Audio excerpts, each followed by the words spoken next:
Would you go to bed with a layer of bacteria and acid eating away at your teeth? Well, that's exactly what you're doing when you don't brush your teeth at night. When you sleep, your mouth becomes a breeding ground for these harmful bacteria. And this will increase your risk of getting cavities, gum disease, and even waking up with bad breath. But this goes beyond just affecting your teeth. Neglecting your nighttime brushing can actually affect the rest of your body in ways you probably wouldn't expect. So make sure you stick around with me to learn why you should not skip brushing at night. So what exactly happens when you don't brush your teeth at night? What's the big deal? Well, when you go to sleep, your mouth produces less saliva. Now, saliva is basically a natural bodyguard for your teeth and your gums. It has a lot of antibacterial properties. It carries a lot of minerals in it, which will basically feed our teeth and our gums and keep them healthy. And it can wash away and clean a lot of the food particles and plaque on our teeth and gums. So when you don't brush, these plaque and these bacteria that have been sitting around and are left over from your dinner are going to be sitting on your teeth for 8 hours or longer, depending on how long you sleep and how long it took for you to eat dinner and get into bed. Now, these bacteria that are in this plaque that are sitting on your teeth will eat the leftovers of your food. So you didn't brush it away, so there's leftovers of these carbohydrates that were in your meal sitting on your teeth. And this bacteria called Streptococcus mutans will feast on these carbohydrates and poop out lactic acid.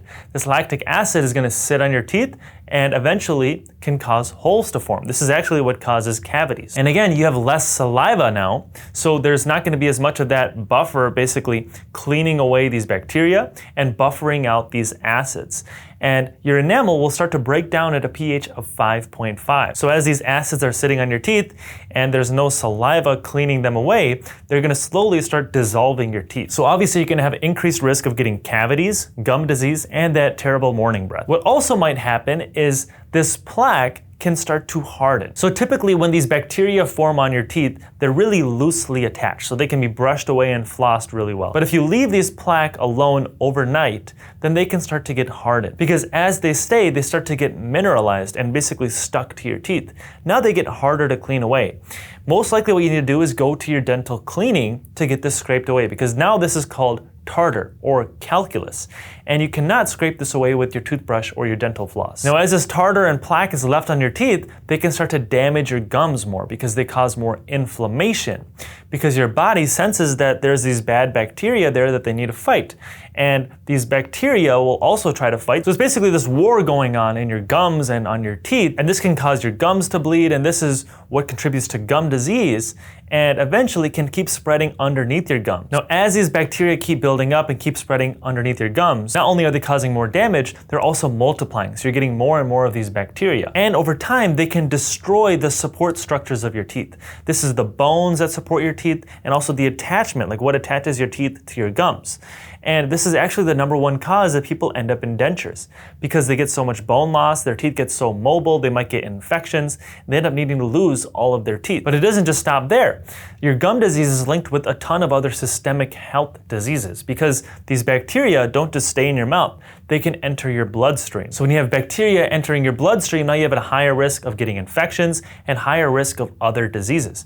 Gum disease is linked with all sorts of diseases, things like heart disease and Alzheimer's. And actually there's a specific bacteria found in gum disease that's also found in the brains of people with Alzheimer's.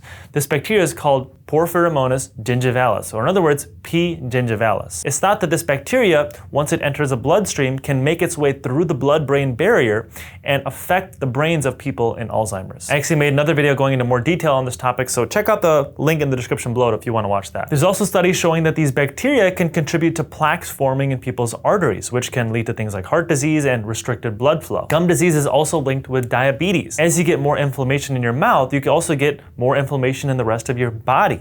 And this can spike your blood sugars and making you more likely to become a diabetic. Having bad oral health can even throw off your sleep. If you have gum disease, you get more inflammation, and more inflammation in your mouth means more inflammation in your airway or in your breathing tubes. This makes it harder to breathe, and also more bacteria in general leads to more things like postnasal drip, where you're getting stuffy and your throat's feeling full. And you can even have more risk of getting things like tonsil stones. These are basically these clumps of bacteria that are basically stuck in the back of your throat. These smell terrible, and they can also obstruct your breathing. All of this can be avoided by simply having the right nighttime routine, spending 2 minutes to brush your teeth, and also flossing your teeth at nighttime to prevent things like gum disease and cavities in between your teeth. Now, whether you choose to floss before or after you brush, I really don't care. Whatever keeps you more consistent. Some people will say that flossing before will help you clean better, but I think as long as you do it, I'm happy. You can also use a water flosser if you hate traditional flossers. Honestly, I think both do little different things, so I think both are important. So I think it'd be best if you try to combine doing both of them. But if you just want to stick to one, just stick to whatever you can be more consistent with. When it comes to mouthwash, I think it's more optional. You don't really have to do it, especially if you do the other stuff. If you're brushing and flossing, that's going to be more important. But now that you know exactly what's happening in your mouth overnight, you're having less of this saliva, less of this bodyguard, and you have more of these bacteria that are basically going to be damaging your teeth. I hope you realize that brushing at nighttime isn't just a habit, is actually necessary. But luckily you watched this video and now you're gonna start changing your routine. Thank you guys for watching. I hope you liked that video. If you haven't already, hit that thumbs up button, subscribe to my channel below, and I will see you in the next video. What if your diet is secretly destroying your teeth? Carnivore and vegan diets are probably two of the most extremely different diets that I can think of. But both of them can have surprisingly different effects to your dental health. So which one is better? Well, stay tuned and find out. So how does your diet affect your mouth? Well, your mouth is the first line of digestion in your